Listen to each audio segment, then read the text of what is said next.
പ്രിയ സുഹൃത്തുക്കളെ, ഇന്നത്തെ പുതിയ കഥയിലേക്ക് എല്ലാവർക്കും സ്വാഗതം. കഥ ഇഷ്ടപ്പെട്ടാൽ ലൈക്ക് ചെയ്യാൻ മറക്കല്ലേ. കഥ ആരംഭിക്കാം. രാവിലെ അമ്പലത്തിൽ പോയി വന്ന് വാട്സപ്പ് ഗ്രൂപ്പിൽ വന്ന മെസ്സേജുകൾക്ക് മറുപടി കൊടുക്കുന്ന തിരക്കിലായിരുന്നു രഘുറാം.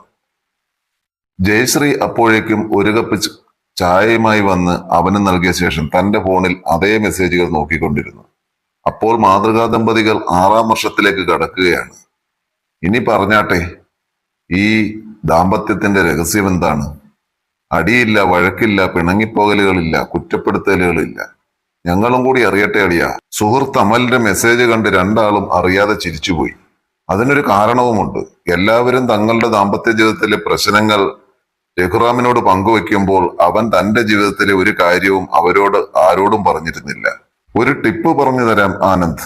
ഞങ്ങളുടെ ജീവിതത്തിൽ എല്ലാ തീരുമാനങ്ങളും എടുക്കുന്നത് ഞങ്ങൾ മാത്രമാണ്. മൂന്നാമതൊരാൾ ഇതിനിടയിലേക്ക് കടന്നു വരാൻ ഞങ്ങൾ അനുവദിക്കാറില്ല. പിന്നെ ഏറ്റവും വലിയ കാര്യം, ഞങ്ങൾ പരസ്പരം ഒന്നും മറച്ചു വെക്കാറില്ല എന്നതാണ്.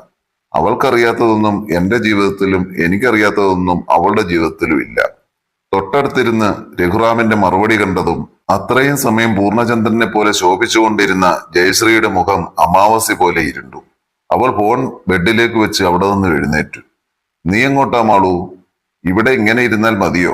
ഉച്ചയ്ക്ക് ഉണ്ണണ്ടേ? അമ്മയും അച്ഛനും അടുക്കളയിൽ പൊരിഞ്ഞ പണിയില്ല. എല്ലാ വിവാഹ വാർഷികത്തിനും അവരുടെ വക സദ്യ പതിവുള്ളതല്ലേ. ഞാനും പോയി കൂടട്ടെ. അതും പറഞ്ഞ് അവൾ അടുക്കളയിലേക്ക് നടന്നു. അടുക്കളയിൽ അച്ഛനും അമ്മയും നല്ല പണിയിലായിരുന്നു. അമ്മ പാചകത്തിലും അച്ഛൻ തേങ്ങ ചിരകുന്ന തിരക്കിലും ആയിരുന്നു. എന്താ മോളെ, അമ്പലത്തിൽ പോയി നല്ലവണ്ണം പ്രാർത്ഥിച്ചോ? ആ അമ്മേ. കൊത്തിയരിയാനുള്ള കാബേജ് കയ്യിലെടുത്തുകൊണ്ട് അവൾ മറുപടി പറഞ്ഞു. പ്രാർത്ഥിക്ക്. ദൈവം വിചാരിച്ചാൽ നടക്കാത്തത് എന്താ കുട്ടിയെ ഉള്ളത്?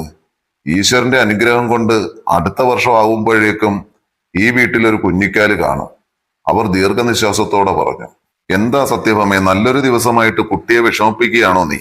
തേങ്ങ ചിരകിക്കൊണ്ടിരിക്കവേ അയാൾ അവരെ ശകാരിച്ചു. അല്ലേട്ടാ, ഞാൻ വെറുതെ പറഞ്ഞെന്നേ ഉള്ളൂ. അല്ലെങ്കിലും വൈകി കിട്ടുമ്പോഴേ എന്തിനും മാധുര്യം കൂടുകയുള്ളൂ. അവർ അവളെ സമാധാനിപ്പിക്കും മട്ടിൽ പറഞ്ഞുകൊണ്ട് തന്റെ ജോലികൾ തുടർന്നു.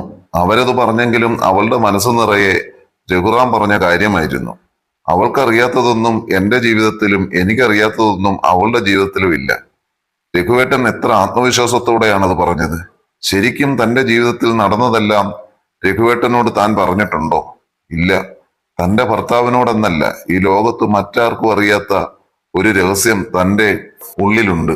ഒരുപക്ഷെ അത് ആരോടെങ്കിലും ഒന്ന് തുറന്നു പറയാൻ കഴിഞ്ഞിരുന്നെങ്കിൽ എന്ന് ഒരുപാട് ആഗ്രഹിച്ചിട്ടുണ്ട്. പക്ഷെ ആലോചനയിൽ മുഴുകിക്കൊണ്ട് കാബേജ് കൊത്തി നുറുക്കവേ പെട്ടെന്ന് കാബേജിന് പകരം അവളുടെ വിരലിലാണ് വെട്ടുകൊണ്ടത്.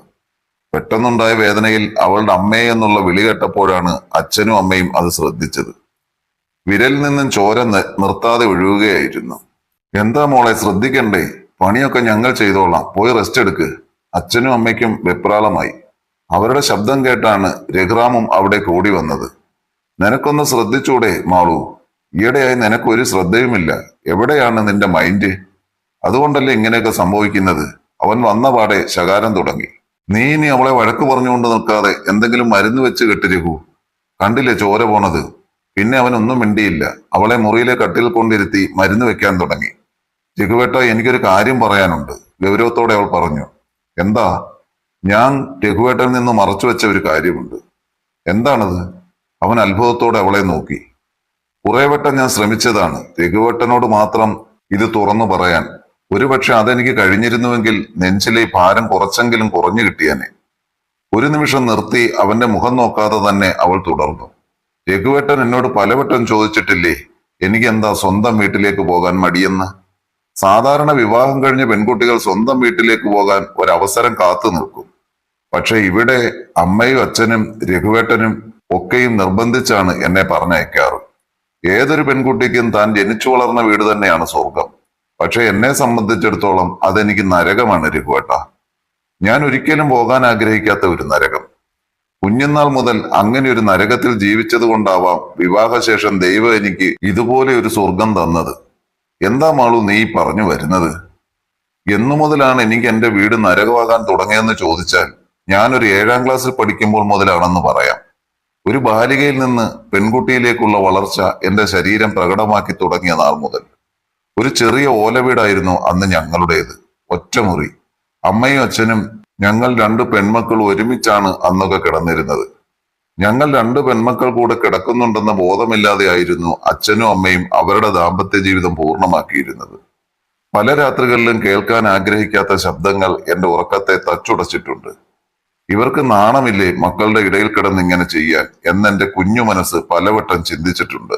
എന്നെ പോലെ ചേച്ചിയും ആ ശബ്ദങ്ങൾ കേട്ട് ഞെട്ടി ഉണരാറുണ്ടോ എന്ന് ഞാൻ ചിന്തിക്കാറുണ്ട്. പക്ഷെ ചോദിച്ചിട്ടില്ല. സ്വന്തം അച്ഛന്റെയും അമ്മയുടെയും ഈ സ്വഭാവത്തെ പറ്റി എന്ത് ചോദിക്കാനാണ്? ഇനി അഥവാ അവൾ അറിഞ്ഞാൽ വഴക്ക് പറഞ്ഞാലോ?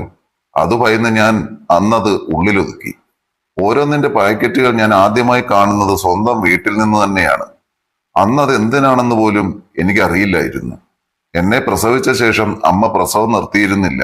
ഇനിയൊരു ഗർഭം ഉണ്ടാകാതിരിക്കാനാണ് അത് ഉപയോഗിച്ചിരുന്നതെന്നും പിന്നീട് വലുതായപ്പോഴാണ് എനിക്ക് മനസ്സിലായത്. ഉപയോഗശേഷം അവിടെ ഇവിടെയും കിടന്നിരുന്ന പാക്കറ്റുകൾ എന്നെ ഏറെ അസ്വസ്ഥമാക്കിയിരുന്നു. അതേപ്പറ്റി ആരോടെങ്കിലും ചോദിക്കാനും പേടിയായിരുന്നു. അന്ന് ആ രാത്രി ഞങ്ങൾ ഉറങ്ങിയെന്ന് കരുതിയാണ് അച്ഛൻ തന്റെ ആവശ്യത്തിനായി അമ്മയെ സമീപിച്ചത്. എന്നാൽ താല്പര്യമില്ലാത്ത മട്ടിൽ അമ്മ കൈതട്ടി മാറ്റിയത് വിറയത്ത് തൂക്കിയിട്ടിരുന്ന ചിമ്മിനി വിളക്കിന്റെ വെട്ടം ഓലക്കീറിന്റെ വിടവിലൂടെ വന്നതുകൊണ്ട് ഞാൻ കണ്ടിരുന്നു. ഒരു തരത്തിലും രക്ഷയില്ലെന്ന് അച്ഛന് മനസ്സിലായിട്ടുണ്ടാകണം. പിന്നീട് അതിനുള്ള ശ്രമം ഉണ്ടായില്ല. അപ്പോഴാണ് ദാഹം തോന്നി ഞാൻ വെള്ളം വേണമെന്ന് പറഞ്ഞത്. അമ്മ വെള്ളം എടുത്തു തന്നപ്പോൾ അത് കുടിച്ചു കിടക്കാൻ ഒരുങ്ങിയ എന്നോട് അച്ഛൻ അച്ഛന്റെ അടുത്ത് കിടന്നോളാൻ പറഞ്ഞു. അമ്മയും കൂടി നിർബന്ധിച്ചപ്പോൾ പിന്നെ ഞാൻ മടിച്ചില്ല. കാരണം എന്റെ അച്ഛനല്ലേ, എന്നെ ഏറ്റവും അധികം സംരക്ഷിക്കേണ്ടയാൾ. ഞാൻ ചെന്ന് കിടന്നതും അച്ഛൻ എന്നെ കെട്ടിപ്പിടിച്ചു. ഒരച്ഛന്റെ സ്നേഹം ആയി ഞാൻ അതിനെ കണ്ടുള്ളൂ. പക്ഷേ പിന്നീടാണ് ഞാൻ പോലും വിചാരിക്കാത്ത കാര്യങ്ങളാണ് അവിടെ നടന്നത്. ഇല്ല, ഇതൊരിക്കലും ഒരച്ഛന്റെ സ്നേഹപ്രകടനമല്ല. ഒരു നിമിഷം ഞാൻ പകച്ചുപോയി. ഇനി എന്താണ് ചെയ്യുക? പെട്ടെന്ന് ആ കൈ തട്ടി മാറ്റിക്കൊണ്ട് ഞാൻ ചേച്ചിയുടെ അടുത്ത് കിടന്നോളാം എന്ന് പറഞ്ഞ് ഉറങ്ങിക്കിടന്ന ചേച്ചിയുടെ അപ്പുറത്തേക്ക് ഞാൻ മാറിക്കിടന്നു. എനിക്ക് ശ്വാസം മുട്ടുന്നത് പോലെ തോന്നിയെങ്കിലും അന്നേരം അച്ഛൻ ഒന്നും അറിയാത്ത മട്ടിലാണ് കിടന്നത്. എനിക്കന്ന് ഉറക്കം നിലവിളിക്കാൻ തോന്നി.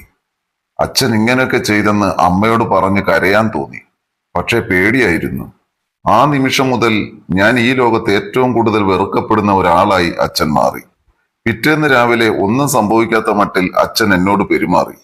പക്ഷേ ഒരച്ഛൻ എന്ന നിലയിൽ അയാളെ കാണാനോ അംഗീകരിക്കാനോ എനിക്ക് കഴിഞ്ഞില്ല. അയാളെ തൊടാൻ പോലും പിന്നീട് എനിക്ക് അറപ്പായി. ഒറ്റയ്ക്കിരിക്കുമ്പോൾ അയാൾ അടുത്ത് വരുന്നത് പോലും പിന്നീട് എനിക്ക് ഭയമായി. ആ ഡ്രാമ ഇന്നും എന്റെ മനസ്സിൽ മായാതെ കിടപ്പുണ്ട്. വലുതാകുന്ന തോറും അച്ഛനെ അനുസരിക്കാത്ത തറുതല പറയുന്ന ഒരു മാളുവിനെ മാത്രമേ അമ്മയ്ക്കറിയാവൂ. എന്റെ നെഞ്ചിലെരിയുന്ന തീ എന്താണെന്ന് ഒരിക്കലും അമ്മയ്ക്കറിയില്ല. ഇന്ന് ആ മനുഷ്യന് പ്രായമായി. മക്കളെ കാണണമെന്നിടയ്ക്ക് പറയാറുണ്ടത്രേ. പക്ഷെ എത്ര പ്രായമായാലും നിസ്സഹായനായാലും എന്റെ മനസ്സിൽ അയാൾക്ക് അച്ഛനെന്ന സ്ഥാനമില്ല ഒരിക്കലും. മാളു, നീ എന്തായി ആലോചിക്കുന്നേ? കുറെ നേരമായല്ലോ ഞാൻ നിന്നെ ശ്രദ്ധിക്കുന്നു. രഘുറാം തട്ടി വിളിച്ചപ്പോഴാണ് ചിന്തയിൽ നിന്ന് അവൾ ഉണർന്നത്. അപ്പോൾ ഇതൊന്നും താൻ രഘുവേട്ടനോട് പറഞ്ഞതായിരുന്നില്ലേ? മതി ചിന്തിച്ചത്. മരുന്ന് വെച്ചിട്ടുണ്ട്, നീ കിടന്നോ. അടുക്കളയിലേക്ക് ഞാൻ പൊയ്ക്കോളാം. രഘുറാം മുറി വിട്ടിറങ്ങിയതും അവൾ കട്ടിൽ കിടന്നു. അന്നേരം മിഴികൾ തുളുമ്പിക്കൊണ്ടിരുന്നു. ഉച്ചയ്ക്ക് ഭക്ഷണം കഴിച്ചു കഴിഞ്ഞപ്പോഴാണ് അമ്മ ഭക്ഷണമെല്ലാം പൊതികളിലാക്കി ജയശ്രീയുടെ അച്ഛനും അമ്മയ്ക്കും കൊണ്ട് കൊടുക്കാൻ പറഞ്ഞത്.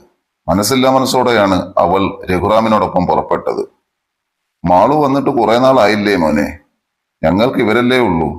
ഇവരുടെ അച്ഛനാണെങ്കിൽ ഇപ്പോൾ എഴുന്നേറ്റ് നടക്കാൻ കൂടി വയ്യ. 2 ദിവസം മോൾ ഇവിടെ നിൽക്കട്ടെ, അത് അങ്ങേർക്കും ഒരു ആശ്വാസമാകും. അമ്മ അത് പറയുമ്പോൾ സമ്മതിക്കല്ലേ രഘുവേട്ട എന്ന് അവൾ മനസ്സിൽ പറഞ്ഞു. അതിനെന്താ അമ്മേ, അവൾ ഇവിടെ നിൽക്കട്ടെ, ഞാൻ 2 ദിവസം കഴിഞ്ഞ് വരാം. അതും പറഞ്ഞ് രഘുറാം പോയപ്പോൾ അവർ അവളെയും കൂട്ടി പോയത് അച്ഛന്റെ അടുത്താണ്. അവളെ കണ്ടതും ശോഷിച്ചു തുടങ്ങിയ കൈകൾ കൊണ്ട് അവളുടെ കൈ മുറുകെ പിടിച്ച് അയാൾ തേങ്ങിക്കരഞ്ഞു. അത് കണ്ട് അമ്മയും കരഞ്ഞു. അവൾ മാത്രം പാറ പോലെ ഇരുന്നു. ആ കൈകൾ ഇപ്പോഴും തന്നെ സ്പർശിക്കുമ്പോൾ അവൾക്ക് എന്തെന്നില്ലാത്ത അസ്വസ്ഥത തോന്നി, വെറുപ്പ് തോന്നി. അവിടെ നിന്നൊന്നും മിണ്ടാതെ സ്വയം മുറിയിൽ വന്ന് കിടക്കുമ്പോൾ അവൾ തിരിച്ചറിഞ്ഞു, താൻ മരിക്കുവോളം തന്റെ ഉള്ളിൽ ഈ കാര്യങ്ങൾ ആരോടും പറയാനാകാതെ തന്നെ വേട്ടയാടിക്കൊണ്ടിരിക്കുമെന്ന്. ഒരുപക്ഷെ തന്റെ ചേച്ചിക്കും ഉണ്ടായിരിക്കുമോ ഇതുപോലെ ഒരു അനുഭവം? ഉണ്ടാകാം.